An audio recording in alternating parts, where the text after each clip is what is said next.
The time has come to determine some bragging rights. If there are any strategies left in the bags of Tempo Storm and Team Freedom, it's time to bring them out, because the end of this series determines who is #1 NA, at least for this weekend. Right, Jay Howe? At least for this weekend, but it's a big step forward for either of these teams. It Going is. 3-0 to start, not too shabby. We've seen Tempo Storm already take on the Titans of Team 12.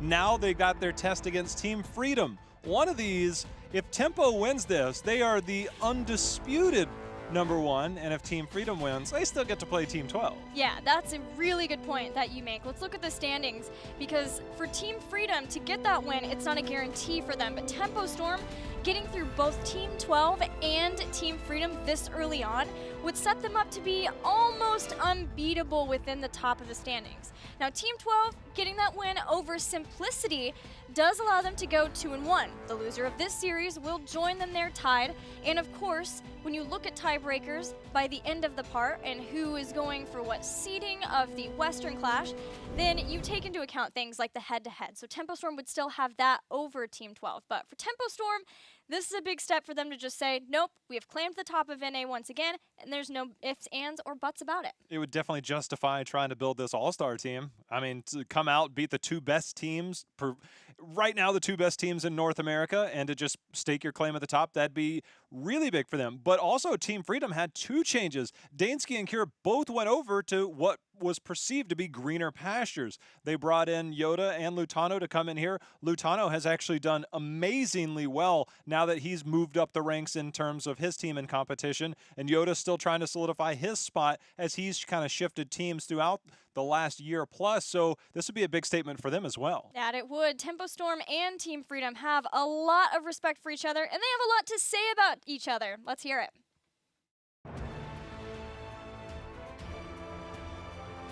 I think Tempo Storm has a great 5-man team this time around, just like the other times, I think. It's just going to come down to can they work or not their synergy to a point where they can elevate their play. But I think as far as all that's going to go against us, it's always going to be a great series. Whoever plays better will win the series, in my opinion. Tempo Storm made a couple big acquisitions in the offseason. They picked up Glarong and Fan. They obviously have a lot of talent on the team. I think one of the problems they have right now is that they're good at the wrong things. So Glarong's really good at Medivh, but he's never going to play Medivh. Fan's really good at having two supports, you know, while he carries the game, but he's not playing the main carry. So I think if they can manage to adjust their skill set to like what they actually need to do to win the game, then they'll be good. But if they can't, then they won't.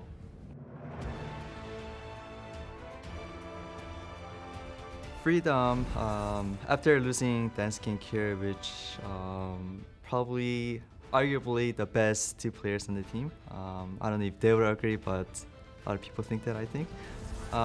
So I think it did hurt them quite a bit. But the new players are Lutano and Yoda, and they're really good players, especially Yoda, who's been on with Row 20 when they were really rising to the top of NA. Also Lutano, he recently reached rank 1 before Sam on Hero League. Yeah, I think Lutano is going to do a pretty good job in terms of filling the void in Team Freedom left by Kieran Dansky. I think Lutano is a pretty talented player, and he's kind of new talent. I have a lot of respect for just people that grind a lot of Hero League in general. I think it shows a lot in terms of their work ethic and their ability to kind of be able to win in any circumstance, because you know, circumstances in Hero League get pretty wonky sometimes. So people like Kier, Dansky, Lutano, they all play a lot of Hero League, they all grind a lot, and I think that'll make them really strong players in HGC.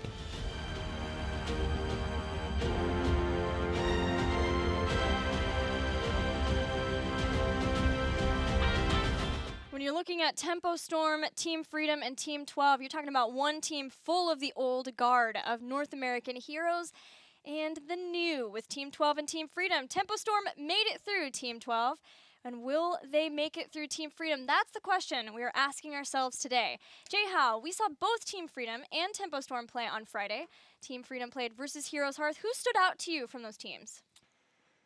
I'd say Team Freedom probably stood out to me more in the sense that we weren't sure if they would be in that top 4, top 3. They'd been spoken about by other teams, but it was a matter of getting over a tough opponent like Heroes Hearth, who we were still figuring out where they were. Team Freedom came out and 3-0'd them. And that really kind of put them on the map of like, okay, we've heard that they're good, but now they've shown that they're good, and now we're going to find out how good they are. So I'd say the biggest statement for me was probably Team Freedom on Friday. Well, let's get into the Battleground pool as we talk about what went down on Friday for both of these teams. Bans on Battlefield of Eternity from Tempo Storm and Dragonshire from Team Freedom. Both teams changing up previous bans to make sure that they're taking away strong maps for their opponents. And then Team Freedom has chosen Sky Temple. That is a consistent favorite battleground of Team Freedom. Now, individually, in the plays for either Team Freedom or Tempo Storm, did anyone stand out to you? We talked a lot about Glaurung as a potential standout. I wouldn't have been as harsh as Yoda was in that interview, but I agree with him. I agree with him that the last time we saw a Glaurung on that off melee, that secondary role, it was hit or miss a lot of times. And in our opening week, there were some heroes he did better on than others, despite, there was a long game. And then Fan moving over. He's actually played incredibly well on that secondary role, allowing for Psalm to really stand out.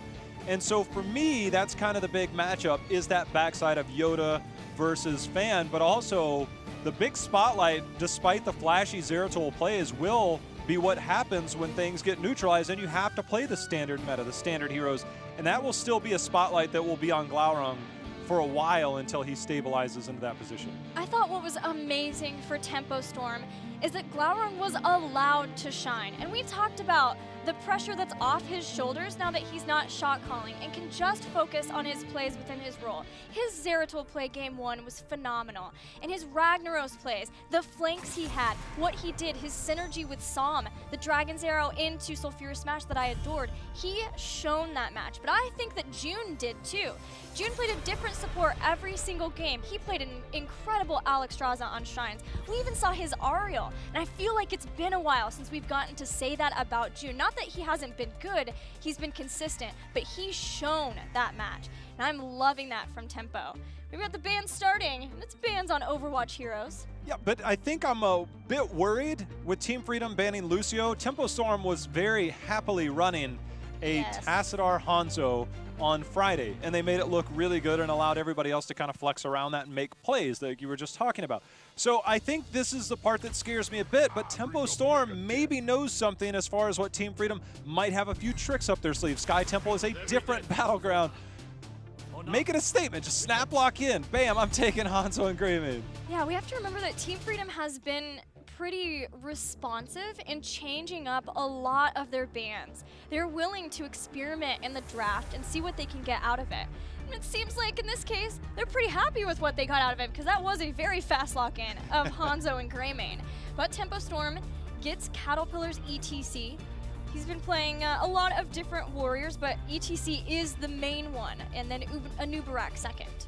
Yeah, now getting that, it's just, as you said, the adaptation, the series for Tempo have all looked different in terms of their drafting. We saw a lot of mage style play, whether it was the Jaina, the Kel'Thuzad, things like that from Psalm. And then it turned into the Hanzo Tassadar show. And then we saw a little bit of Zeratul, a little bit of Ragnaros, but this is Sky Temple, where it's a different dynamic. Each of those heroes might not excel as much. The high priority on the mouth, though, that's something that you highlighted on Friday for Glaurung. And then Uther as well. This is a different prioritization for Tempo Storm. We have to ask ourselves, what does Tempo Storm have left? Obviously, we're not expecting them to have anything like the Azmodan comp, right? Like they might have those things if they really get in a pinch, but they had a very long and exhaustive series versus Team 12. And Team Freedom had the 4 games versus Heroes Hearth, but for the most part weren't pushed too hard in any direction. And so when you look at the 2 opponents for them, you can think that maybe Team Freedom might have gained more out of analyzing the drafts of Tempo Storm than the other way, but maybe not, since they both did play. Tahaka ban for Tempo Storm, Li Ming ban for Team Freedom.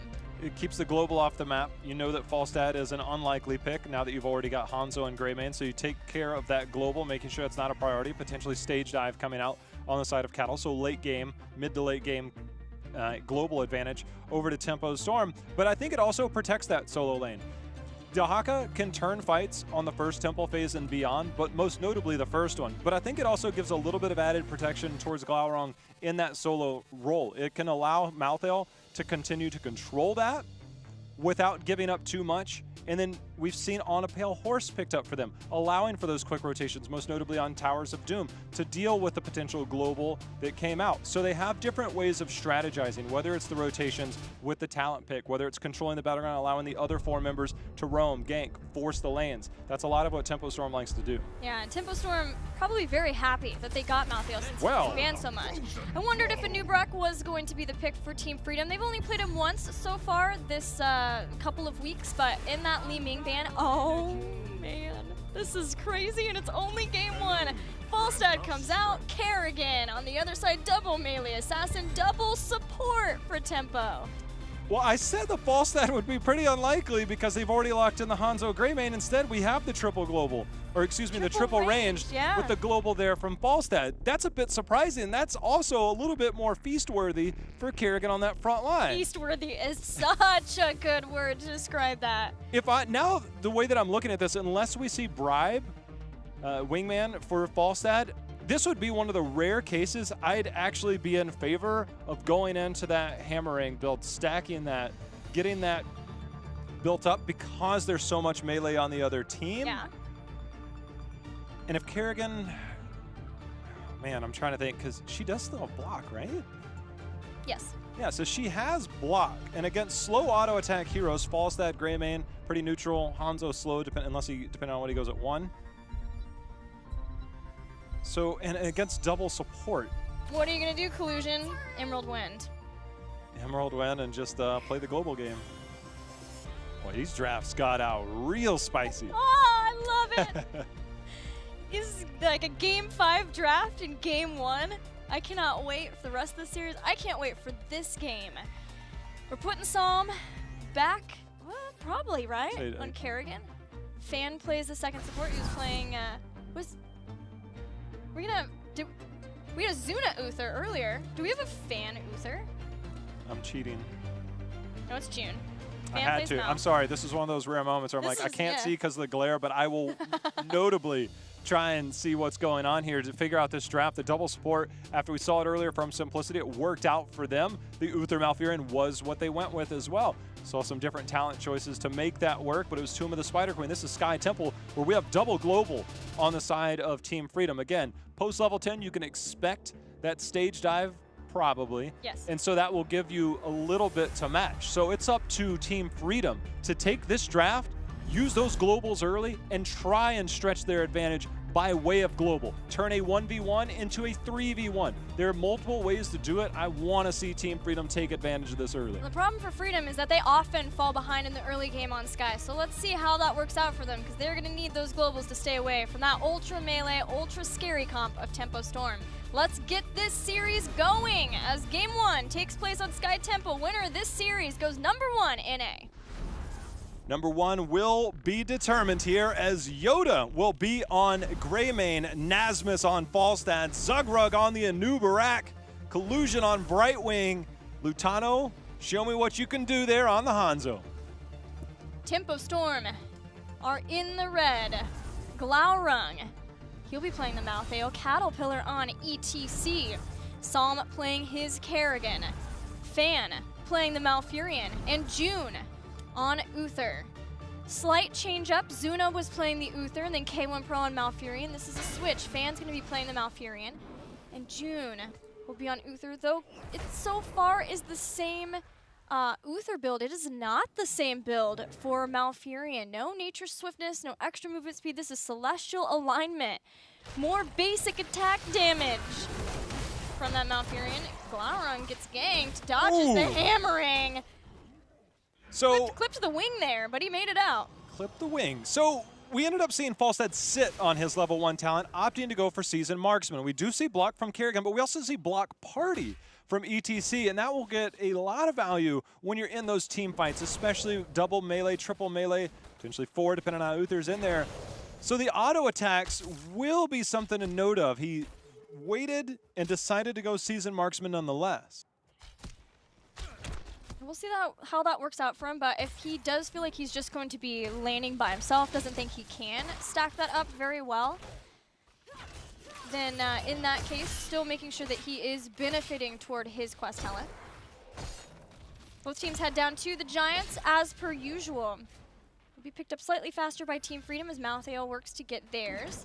And who heads up first to the Bruiser? So far, nobody. It's important to Tempo Storm that they can control the Watchtower, and they see Falstad sharking around.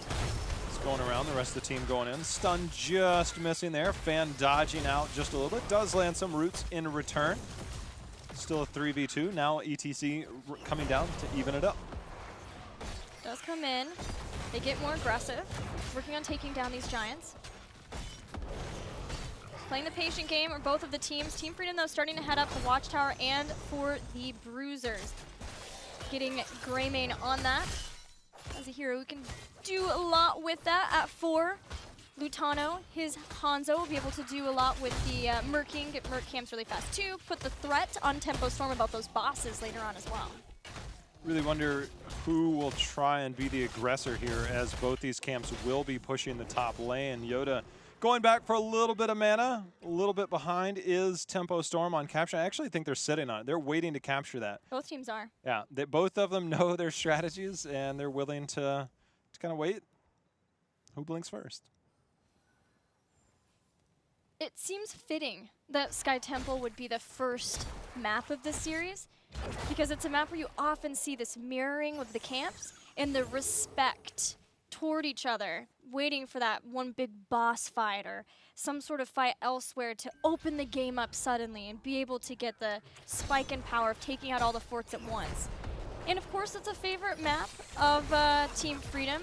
Now, he does not have Fear the Reaper, but uses the Wraith Strike to teleport over to a minion. Glaurung playing just really well, understanding what he needs to do to get out of those situations as a Malthael. Yeah, and I think it was a misplay on Team Freedom. They should have held back at least one of those. I don't think they recognized, although he's got to hold his E here. There it is. Good dodge on the combo. Nasmus survives. In mid, ETC holding on to the Tempo. In top, Tempo Storm have been able to delay for a long time because they forced back Nasmus.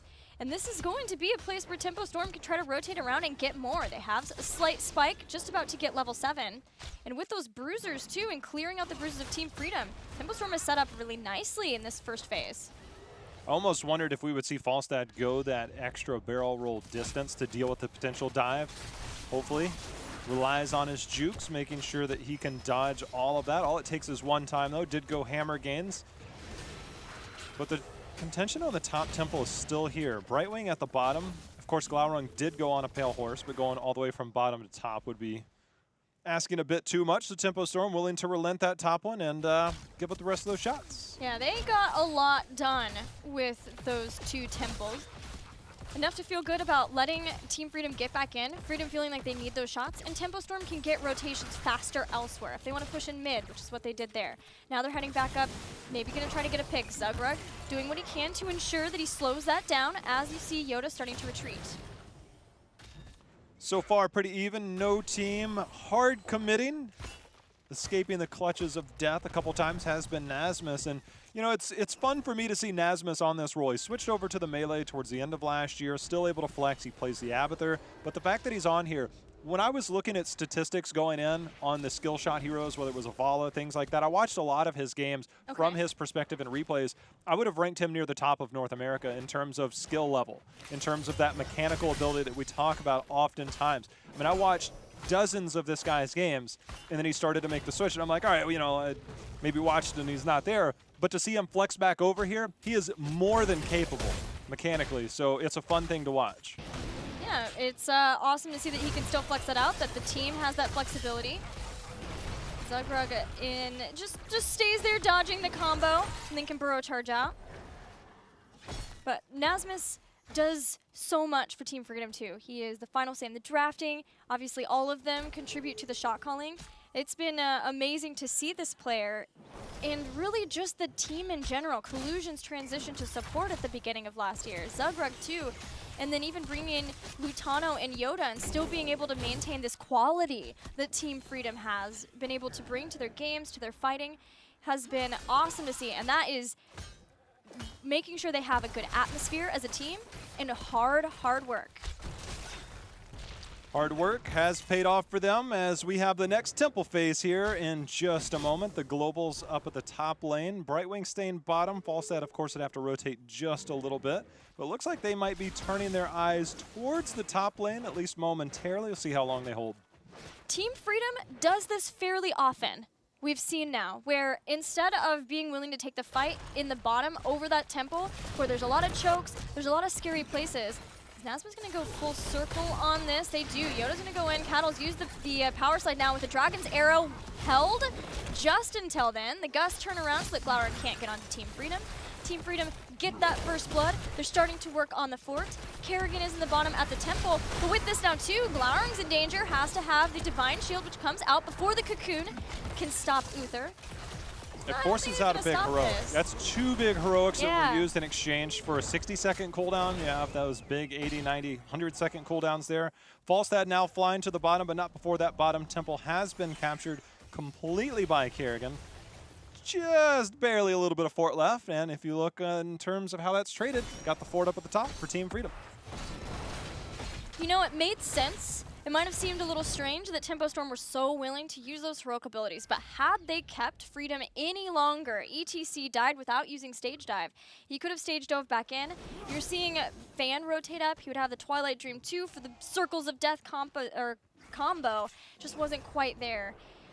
But it would have been a difficult retreat for Team Freedom. So excellent usage of the Cocoon, the Gust, knowing that they burn those longer cooldown timers for having their own shorter ones.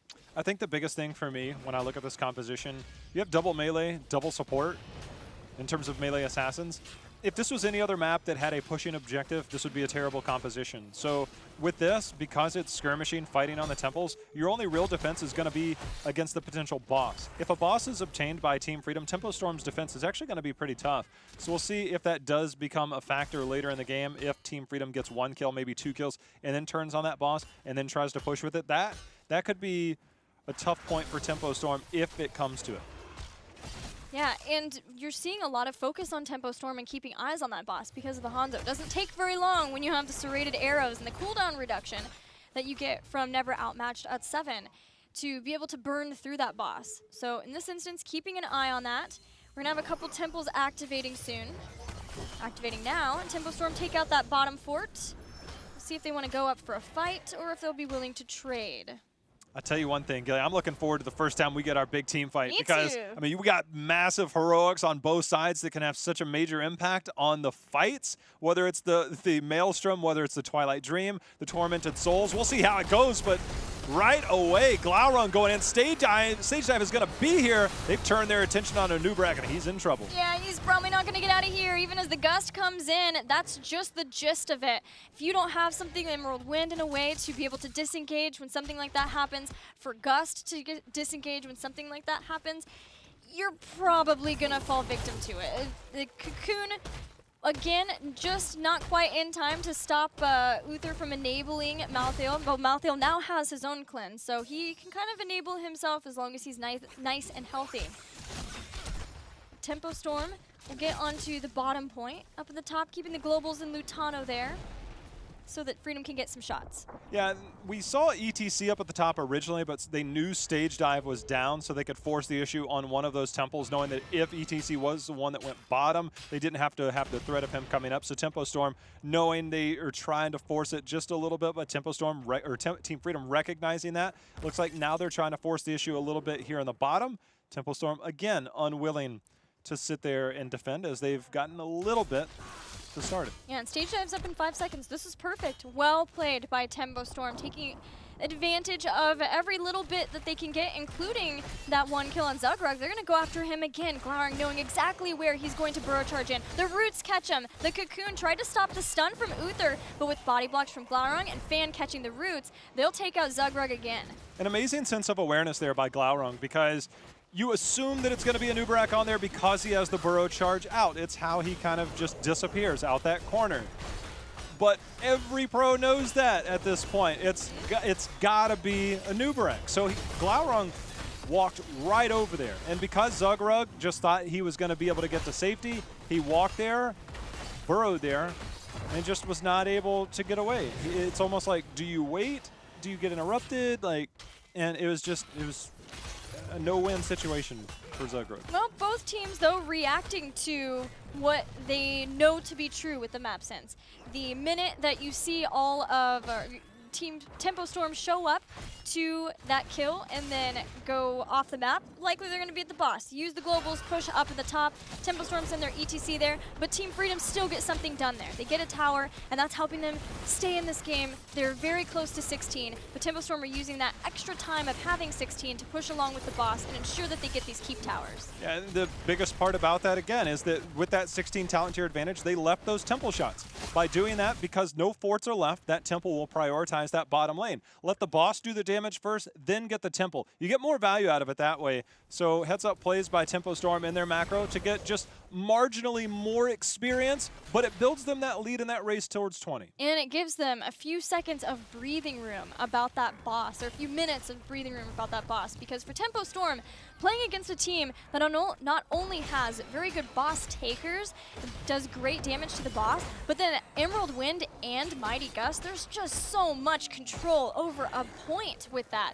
So Tempo Storm not having to worry about that for a little while, taking that quickly gave them the edge and structures and gives them that breathing room. The breathing room will be clutch on how Team Freedom uses that if it comes to it. Using the Divine Shield with a Malthael on the middle of it or having the self-cleanse there will be things that I'd be like, all right, we got to use one, wait to use the other. So we'll see if it does come to that. Normally, if a team gets behind and you have this type of race and boss potential, you'll force the issue. Still several minutes away there. But right now, we've got both teams almost even, but a double temple phase coming up next.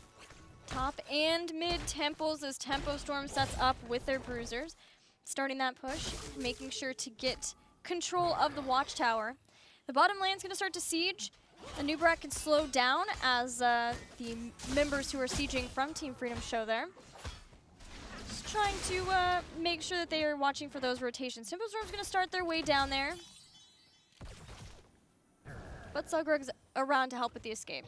Especially important that they backed off soon since they don't have that fort there as a means of retreating. Yoda saw what happened to Zugrug earlier. He was like, yeah, I'm just going to go all the way to the very bottom point of the map and hearth out of here. So a little bit of being kept honest, the respect there. But even game right now, Gilly. Double temple phase, plenty of globals, ETC positioning, Brightwing positioning. Key things to note on the mini-map as we see the control over the vision. Definitely helps in this double temple phase up at the top and mid. Seems very likely that this is the place where we get the 5-on-5 team fight we've been waiting for this series, this game. With all of the double melee, double support. Song goes in, says hello to Zugrug. Cocktail says hello back. Hanzo around the side. Glaurung seeing if he can catch him. The combo comes out. Doesn't quite hit with the stun, but does pull Zugrug in. ETC still pushing in the bottom as this temple's about halfway down. Utano managed to get himself vision to keep control over this, kept poking at the wall, keeping that long range approach. He's now meeting Uther up there as well, just dodging that combo as Zugrug and team below that.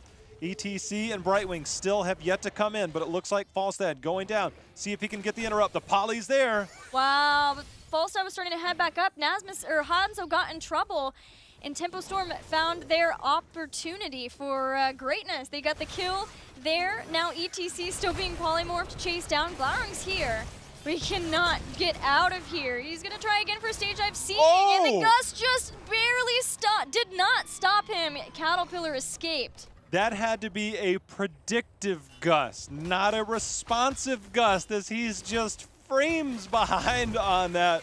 And that is terrible for Team Freedom, as they're now down almost 2 levels with the 20 tier here.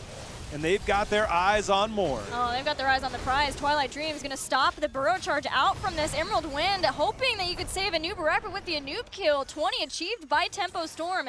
They're seeing if they can chase for more. Glowering doesn't have anybody with the Reaper's marks that he can jump to them. And with the slow from the hammering, they'll make it out okay. Just being able to get the Giants here for Tempo Storm, but they get the rest of those temples, and that has set the top and mid keep of Team Freedom very low. Yeah, and right now Tempo Storm has jumped off of the siege camp. Yoda and team recognize that because they're trying to save that for the boss. They want this with the boss push. June has redemption. It doesn't matter if he dies. He's willing to stay on that. Right now they have Gus. They've got the Dragon Arrow out. Unable to get the boss done behind that, but Malfurion on the front line, Gilly. He's on the front line, and that's not where he wants to be. Not without a Twilight Dream. They're backing up. The health is low for Tempo Storm as this boss is just about to go down. They have to get them off of the point, and they do. Team Freedom with the Gus and taking out Uther with a cocktail. He does have redemption. Uther's going to keep them alive. I'm really surprised that we didn't get a D-shield or something to control that point. The Gus seemed a little bit too easy there. It did, but what Team Freedom did is they had done so much damage, and Tempo Storm had used so many of their heroic abilities that they were forced back into that choke. Team Freedom's really good zoning around of Tempo Storm forced them all together so that they could take advantage of that gust, and Freedom had to get that. They did not have 20. They were about to lose out on so much more, but now the stage dive's coming behind them, and Team Freedom are here. Tempo Storm pulls in with the combo from Psalm. They've got the Maelstrom, they have the Divine Shield, and they'll have themselves a Greymane kill. They got themselves a Greymane kill, but they traded it for a Kerrigan kill. The boss continuing to push forward. You know, I was looking at the timer. D-Shield was down, but we have Cleanse on the side of Uther. I don't know if that was used. The self-cleanse from Malthael. A lot of this seems to be unraveling here for Tempo Storm. They're still very much in this game as they've gotten a lot of structure damage down, but we have a 20 versus 20, even death timers, and one temple. This is a crucial moment. One big team fight can end this game. Heroic abilities greatly favor Team Freedom. They have shown such patience with these abilities, whereas everything is down except Tormented Souls will be there soon. Power Slide hits. Zugrug eating a lot of damage, but Glaurung as well in return. Looking for an opportunity to get into this fight. The bottom keep almost down for both teams. Cattle slides in. Lutano zoned out, uses that agility to get over. Collusion with the Emerald Wind. Going out there fighting. They're holding for now. But Tempo Storm, health bars looking really good, Gilly. Glaurung has been doing a great job of avoiding. He avoided the arrow too. Cattle going in deep. Zugrug uses the cocoon on Malfurion, but Glaurung and Cattle go right back in after him. Team Freedom have been able to keep Zugrug alive to this point. The polymorph, Glaurung chasing down, has the soul rip, keeping himself alive just barely. ETC goes down, but Glaurung kills Felstad. He got the kill. It's still an even game here. The temple is active. Both keeps are low. He gets the kill. Lutano making plays happen. Oh, man. Cheating death, though. Malthael has cheated death. He does. The top camp's still pushing. It's going to start pushing up even closer to that keep that is low. This temple about at half health as it brings down one of the keeps of Team Freedom. Freedom does not want to lose anything more from here, but here comes Glaurung back in. He's coming back in. Yoda turning his attention over there, but the Soul Rip is ripping them apart. The combo has landed also onto Zugrug. Zugrug goes down. Twilight Dream, ready to stalls it out with the Ice Block. He sees Collusion going in, trying to do the Emerald Wind too. Collusion's going to phase shift in, giving the shield to Lutano, but without Zugrug here, and with ETC coming back in 13 seconds, he'll have stage dive after that. This is looking extremely difficult for Team Freedom to win this game. These final few shots and the camp are the end of that final keep. The core is exposed of Freedom. The one thing that Freedom does have, Gilly, is the double global, so they can at least keep these lanes managed. That's the name of the game. It's still about a minute and a half away towards the boss. But Nasmus is going over, gets caught in there. His flight gets canceled as well. Nasmus! Oh man, the Gus gusted them away, but at the same time, Psalm pulled him back in. Now Lutano went down, and this is falling apart for Team Freedom as they have lost way too much to sustain and stop what Tempo Storm is bringing to their core. Did Nasmus just blind barrel roll over that wall? Lutano was standing in the bush. He saw everyone else coming. Oh, okay. He knew that they were there, thought he could gust them away, maybe not realizing how much there was from Tempo Storm there. But unfortunately for Team Freedom, they just could not contend with that double melee assassin, which is now on the core. They're going to do their best. They have the Brightwing and the Anubarak. They have Emerald Wind. Illusion gets knocked out of it. Perfectly done by Caterpillar, just to make sure that there was no way Tempo did not get the win. That was a hell of a game right there. That was. That was everything that we hope we get when we have the top two teams, at least this early on, facing off. Tempo does claim a victory in game one, but it was not without a little bit of problem. That bottom boss, when they lost that, I mean, the big dragon arrow came in. I'm going to have to go back and watch that again to see where was the cleanse, where was the divine shield, and what kind of spiraled there, because giving up that boss 19 to 24 versus 5 to a gust, something else had to have gone wrong there for Tempo. They pretty much didn't have any heroic abilities by the time they got that point. I know that they were keeping an eye on Malfurion. Malfurion used Ice Block right at the beginning of that fight so that he was pushed back. Not that, I mean, the best thing would be if you could maybe Twilight Dream and stop them from being able to use those abilities, but that was at like 30 seconds still. Yeah, they didn't have the Divine Shield too. You mentioned that there were a couple different cleanses, but it's hard to know. There's just was so much damage done, even with the Nubarak being gone. That's the power of the triple range, how much damage that they could do there, and then having that control. But thankfully for Tempo, they still had the structural lead in a big way. They definitely did, because that last temple pretty much sealed the deal, and that forced Team Team Freedom, they forced their hand to try and make a play. They had to try and win a team fight. If they sit there, they get choked out from the catapults continuing to push. They had the double global. I didn't feel they had to be that aggressive, because the double global, Brightwing's clear isn't great, but Falstad's fine. You can rotate that back, look for a fight elsewhere, but maybe they thought that was their moment. They went for it. Unfortunately, it didn't work out. And some people were still down when Tempo went for the bruisers, right? Yeah, I'm wondering if maybe because you have Gust, because you have Emerald Wind, just letting the bruisers go in, yeah, is going to be a huge push up at the top, but at least that way you still have everybody up for that defense of the core at the end. But even by that point, they were just so far behind Team Freedom were, and the team fighting is, that's sort of the gamble that you take. They saw the composition that Tempo had. It was pure team fight. The double support, double melee assassin, circles of death composition that Tempo is known to run here and again. And you're relying on the globals and the ability to out-pressure them in the lanes. They didn't really get that. Your boss control, they got that once, but also fell out on that too. So it just didn't quite work out, the game plan for Freedom. But they at least had a game plan. They did their best to execute it. You know, some things came up short, but at the same time, we saw some different strategies, like going to that top lane, getting the pick onto ETC right as they were at level 10 to create different opportunities, giving up the bottom temple, finding different ways to manipulate this and not just play into the hands, looking for that potential 5-on-5 fight against a double support, double deadly melee assassins, and they found different ways to kind of do that. But Tempo Storm was eventually able to get that one pick on Zugrug around the vision, and that kind of opened things up in Tempo's favor. Team Freedom fought back. Just Tempo Storm was the better team here in our first game. Yeah, and it was very cool to see those two different game plans and how they executed off of that. Both played to their hands really well. It's just that Tempo came out on top in that game. But we've got so many more games to go and so many more potential battlegrounds that can be chosen. Let's see where we're going.